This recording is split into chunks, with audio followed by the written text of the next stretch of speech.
Hello, hello. It's Tuesday. It's noon Eastern time. I'm here to hang out with you over lunch break. Today we're talking to Suzanne from Private Packs. I'm excited to hear how things are going for her. She's another female founder who is doing amazing things for women. She'll be joining us any second. Here she is. Hello. I'm going to fumble through inviting you. Let's see. Go live. Here we go. Why isn't this working? Yes. I think it's going to happen, you guys. I'm always amazed when it does. Hi, beautiful. Oh, how are you? Good. How are you doing? Good. I'm so excited to chat with you. And I was trying to remember this morning, was it like 2 years ago that we connected? Yeah. It Yeah. was 2 years ago. Yeah. Gosh, how time has flown. Right? I mean, I feel like the last year was just this like nightmare of fastness but slowness all at once. But I feel like we haven't properly caught up in a long time. So I'm really excited to hear how things are going with Private Packs. Yes, and I'm excited to hear what's going on with your business too. How are the kids doing? They're good. They are both home doing Okay. completely virtual Zoom school. Crazy. It is crazy. I feel really lucky that they're 10 and 12. So they can kind of manage the technology without me. But, you know, the lack of socialization and teachers trying to meet everybody's needs virtually is just insane. I don't know. It's hard to imagine the outcome of what these 2 academic years are going to bring for them, but hopefully it will just be 2 years, which is good. Yeah, you know, mostly I think we're happy and I'm enjoying the time with them. They're still young that they think I'm cool, which is pretty funny. So we do a lot of like cooking and playing games and working out together. But yeah, I'm knocking on wood that lasts through this year and we can continue to enjoy each other's space. Now, how are you handling being a full-time mom because they don't get to go to school with building a business? How's that working for you? I don't sleep a lot. Okay. You look gorgeous. You look like you get a lot of sleep. I just showered. I was like, I cannot go live and look like this. So I quickly showered, and it's all concealer. But nice. Yeah, I think it is really. I think women are really good at time management and multitasking. It's not necessarily the best way to have extreme focus and things, but I feel like being a mom really prepared me for building the business in terms of being able to juggle a multitude of things at once, because as you know, you have to think about like product development and fundraising and marketing and all the things. Yeah. And I think I feel like being a mom was practice for this in a fun way. Oh, nice. Okay, good. Good. So quickly, let's I know all about you, but I would love for you to kind of, who is Suzanne and what is Private Packs and how did it happen? All right, cool. So, hi everyone. My name's Suzanne Sinatra, and I'm the founder of Private Packs, where we make hot and cold therapy packs that you would normally use on your neck or your sore back, but we've designed it for the private body parts. And our first product is for the vulva, and it can be used, after painful sex, after a baby, after a wax. That's how I came up with the idea. Anything that pains you down there, we got you covered. It's so good. Yeah. I've been following along on Instagram. It looks like, I love your content and the channel, and it looks like you've come so far. Are people, can people buy them yet? I know the last time we spoke, you were talking about shipping and production. Yes, so we just finished production. Now we're getting ready for quality control inspection, and now we're planning to ship next week from China to here. Congratulations. Thank you so much. Thank you. I'm excited. It's been a road, as you know, in addition to handling my cancer treatment. Yeah, and do you want to share a little bit about that? Yeah, so I, knock on wood, just got out of cancer treatment, so I'm in remission now as of May.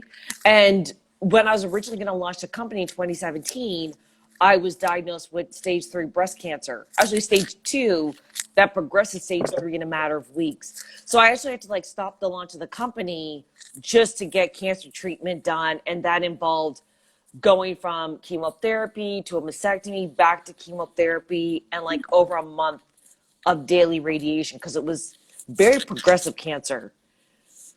Well, I'm so Yeah, glad so you're finally remission. Yeah.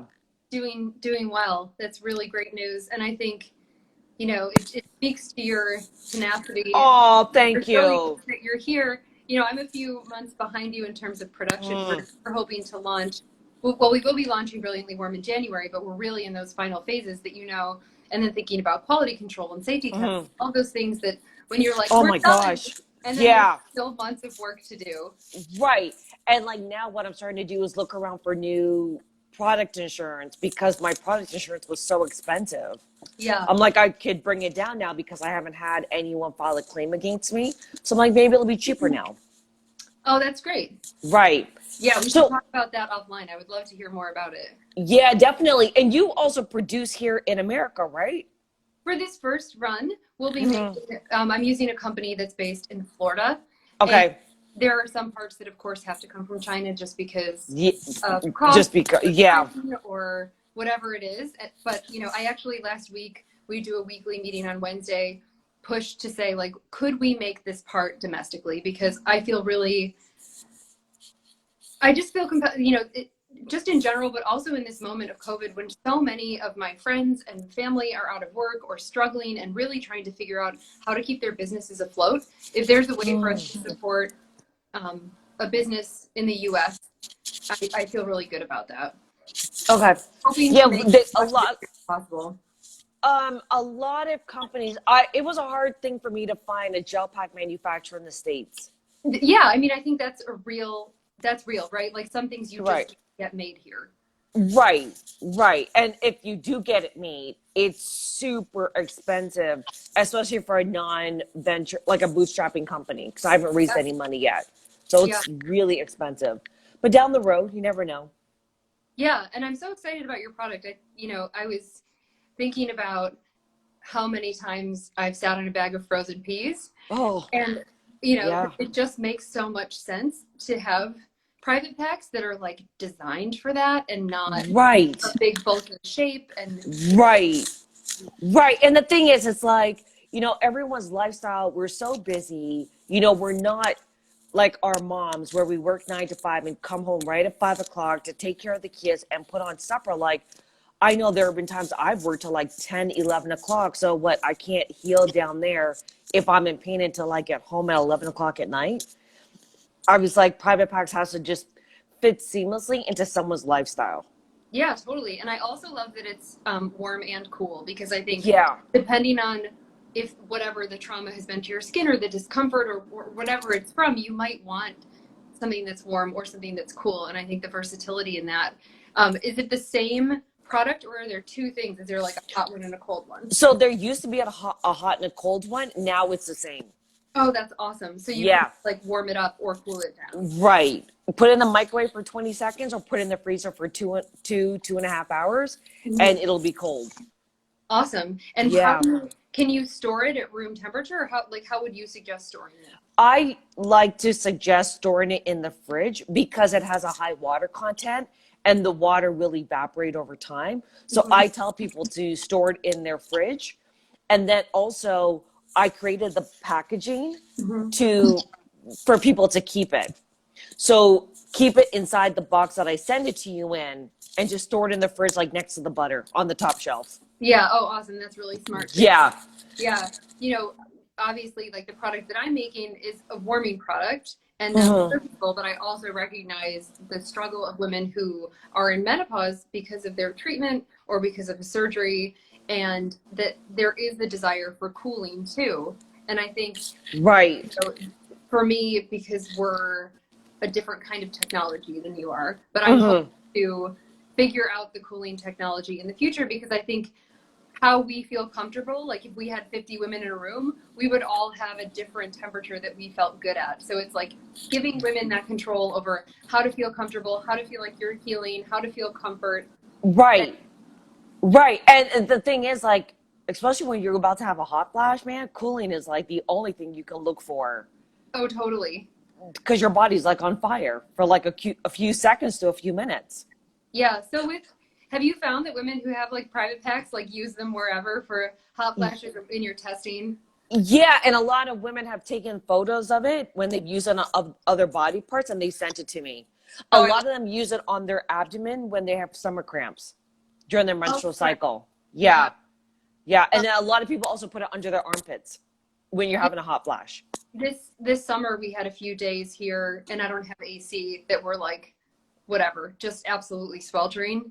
And I was putting a hot pack like around my neck, like under my t-shirt, like around my neck, because I just felt like I needed something that felt cold, and I could see that the shape of private packs could lend itself to like lots of Yeah, areas. because it bends. So, are you in menopause yet? No, I didn't have my Thank ovaries. I heavens. just had my breast. Yeah. So I had my ovaries removed in July.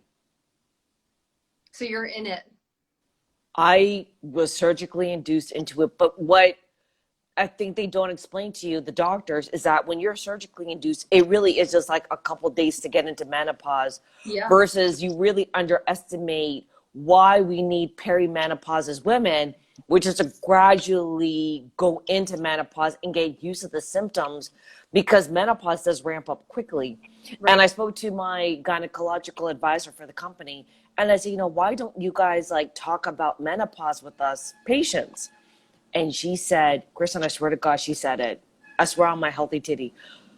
There's no money in menopause. That's why we don't want to learn about it, because the money makers are like the fibroids, childbirth, anything surgical is the money maker. Yeah.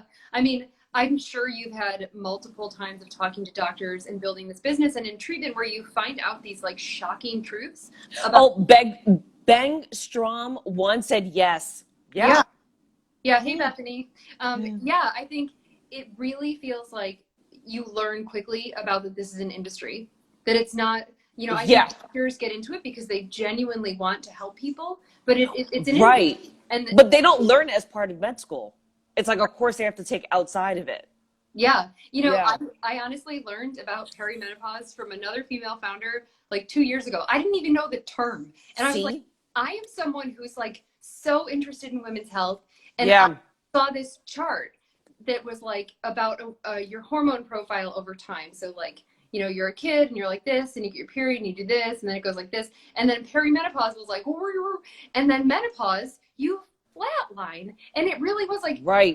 how is no one ever, how did we not learn that? How, like, at what point in our journey as women did someone say, like, they don't need to know that? Like, it's just Right. crazy. Right. And just like, I mean, my mom did not, and my tribe, which are the aunts and the grandmothers, did not prepare me for my menstrual cycle. No. So that entry into that next step, natural step of womanhood, I was not prepared for. And my doctors didn't prepare me for menopause, which is another natural evolution in womanhood. I've just been unprepared as a woman to be prepared for anything.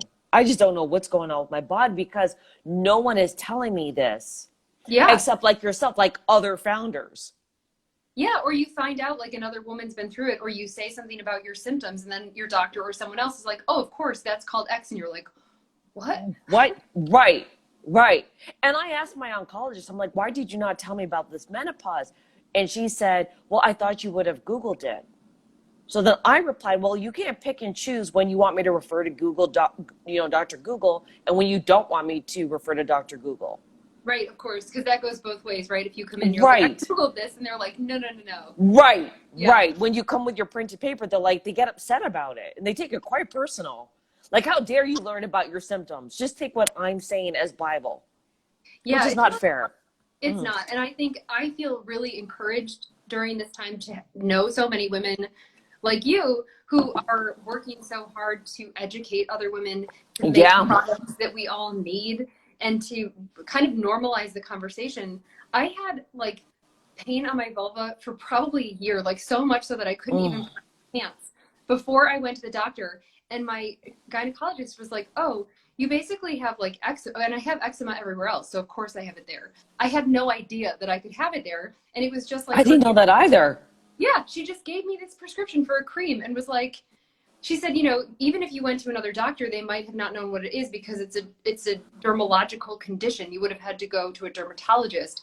But like, I was sitting on ice packs all the time, and like they were too wide and they were too big and they were too bulky, and you know, and I was embarrassed to talk about it. And I really think that there's such a huge need for women to say out loud, I have this issue, or I have chronic whatever, and that other people can say me too, and this is how I fixed it, or this is the company that I started to deal with that, because we're not going to learn just from Googling.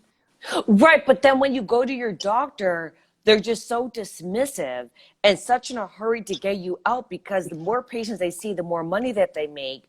But that dismissiveness leads you to think that it's you, or Yeah. you're making it up, or it just leaves you shut down. I know I was very much shut down after my last surgery, because my doctor was like, Suzanne, you're not in more menopause because you've already been in menopause. It wasn't until I switched on college that I realized that the estrogen deprivation sent my brain crazy, and I thought I was going nuts. Yeah. So now I'm on antidepressants, but Yeah. because I found a doctor to listen to me. Yeah, I think the getting dismissed then makes you not trust yourself. And Right. it's so terribly isolating to feel like you don't even understand Right. your body. And I think that's why I feel like, Because it's your body. You've Yeah. had it for years. How can you not understand it? yeah. Right. And I think, you know, the awesome thing about the internet and about social media is that we have access to each other 24/7. Right. Like, it might take me 2 weeks to get a doctor's appointment with a specialist to say, like, hey, I have something happening that I don't understand. But in the meantime, I could find other women. I could talk to people. And I think the awesome thing that I found since starting Brilliantly is that women are so willing to have a conversation with another woman. Maybe they don't all want to go on the internet and talk about their vulva or their vagina or their Right. whatever. But I think if one-on-one, if we were offline and I said to you, I'm having this issue, most likely you're going to disclose to me if you everything. Yeah, and I think that it's such a beautiful thing that we do for each other, Yes. that we're all so compelled to help make each other's experience better. Yes, more so than men. So when you're raising a young man, like, you'll train him to, like, listen, like, you could talk to me, you could speak to, you know, your doctor, your pediatrician about down there, you know, you could speak to who you can. Don't be shy about sharing your private part pain or discomfort. Yeah. Because you shouldn't have to deal with that alone. Whereas I think our parents didn't teach our brothers or uncles to speak openly amongst each other as men about stuff like this. Oh, for sure. We did a Feel It on the First video of men doing breast exams, like a video compilation. Oh, wow. I love that. Yeah, and I tried to convince my son to do it. He's 12, and he's like, I really don't want to do it. And he's getting a little bit shy about being, like, he used to want to, like, join me on every Instagram thing. And I said, okay, I understand that, and I respect your choice to not have your body and your face on my thing, but I want you to understand why I'm doing it. And I said, because people seeing younger boys understanding and knowing their body is empowering. I said, like, your grandfather wasn't taught to do that. My brother wasn't taught to do that. Your dad wasn't taught to do that. And I want you to understand that I want you to know what your body feels like. And I want you to talk to your friends about it. And if you feel something that feels weird, you should tell me, or your doctor, or your friends, or your dad. That's okay. Right. And it was such a good conversation with him, but also with the adult men that I talked to who had never considered, even many of whom in that video, their mothers had had breast cancer. They'd never had a doctor tell them to do a breast check. They'd never been offered genetic testing. You know, like, that there's this misinformation, and that they also don't talk to each other in the way that we talk to each other is scary. Like, I was like, oh my God, you guys. Yeah, it's even more taboo for them. Yeah, for sure. Way more taboo for men to talk about their sexual health. Yeah. Unless they're in the locker room, and then God forbid, like, you get shamed if you see, like, a blister on your penis, and if you slept with someone that has a STI, like, it's really rough, especially now for these young men coming up. Yeah, I think so too. And you know, my hope, and we're obviously both trying to serve communities of women, but I do feel like I hope to see a tide change in men's health, because them being more in tune with their body and their emotions and each other and forming better friendships actually does help humanity in a huge way. Yes. That is greater than we could probably even figure out right now. Yes. Yes, I'm here for it, Kristen. I'm here for it. Yes. Yeah. Well, let's keep our fingers crossed. But there has been some really great movement in men's health, like meet Roman, Right. hymns. So the conversations are starting, but I think they require way more conversation than we do because we women, we're very open with each other. Yeah. Yeah, I think so too. And the Roman thing, I remember seeing the Subway ads for the first time and The thinking, cactuses. yeah, like yeah, that's great that that's up there. But then learning about how products that are for women are not allowed to be shown in that Yes. same way. There's Yes. whole, like, of course we need that to happen for them, but there's such a huge disparity in us being allowed to publicly talk about our sexual health. So I just feel like we're in a moment where there's this huge tide change, and I'm excited to see what comes of it. And I feel really encouraged and hopeful about the future for research, for female founders, for men's health, and thinking like, it feels really messy right now, but I can see a bright future ahead of us. Yeah, I agree with you. I feel like the future is brighter, and I think a lot of male doctors, like urologists, are coming out and talking about the importance of men's health. Yeah. So I think their conversation's getting started later than ours. Mm-hmm. I think ours started with Thinks when they Right. did the Subway ads for the menstrual underwear. But hey, better late than never. Oh, for sure. Yeah. And I found men are now even more so open to talking to me about their health because of what I do for a living. I don't know about you. Yeah. Oh, totally. One of my friends was telling me the results of a colon biopsy, and then he was like, I can't believe I was just telling you that. And I said, oh, this is what I hear about all day. It was not shocking to me. I realized that this is something you talk about all the time. But I'm really happy to hear that you're healthy. Yeah. Bravo to them. Love them. Yeah, for sure. Yeah. And I love women. Me too. So if people want to follow along and hear more about private packs and know when they can order, where's the best place to reach you and stay in touch? So go to privatepacks.com to learn about our product and learn about, what we're doing and our mission. And then you can email me, Suzanne@privatepacks.com, and ask me anything you want.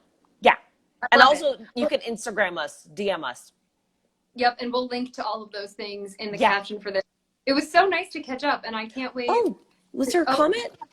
Yeah, Lauren. Hey, what's up? So Subway ad for ED, and a few ads later they ad about women's sexual dysfunction. Yeah, that's awesome. That's awesome. It's so important for them to show both sides. And I think, you popped on right as Suzanne and I were talking about sort of this disparity in communication. And I think we were both trying to make the point that men sort of need to be able to talk about it more. But I think showing representation in a public way about what women are dealing with is equally as important. So glad to hear that you saw that on the Subway. Yeah, that's awesome. Yeah, well, Suzanne, let's stay in touch. And I'm really excited for the next few weeks for you. And I will be ordering one. So thank you. I got to send you one for sure. Yeah. Thank you so much for having me on your IG Live. Bye, everyone. Bye-bye. Bye.